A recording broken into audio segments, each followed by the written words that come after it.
A nurse tends to a patient in one of Nigeria's busiest hospitals. She has to because not one doctor is on duty.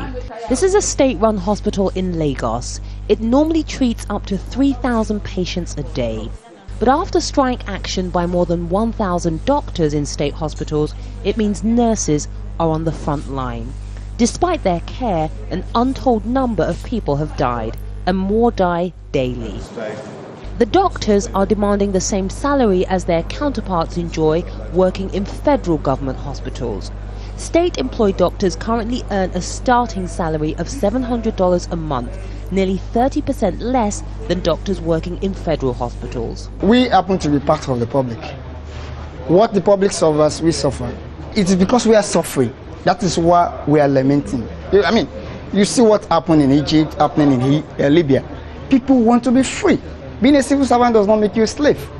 So you don't have to be treated like a slave. Patients seeking medical care can wait days for attention. Dozens of beds at this hospital lay empty, not because there aren't patients that need treatment, but because patients know that doctors are on strike.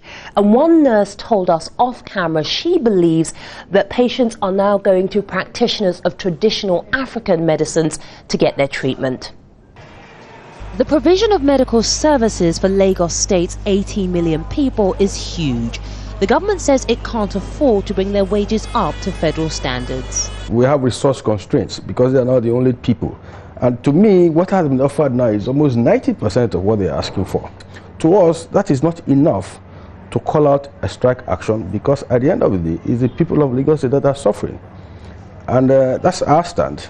And it's an appeal to them to consider the plight of the people.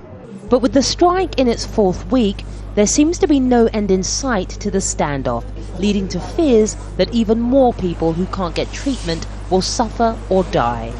Yvonne Ndege, Al Jazeera, Lagos State, Nigeria.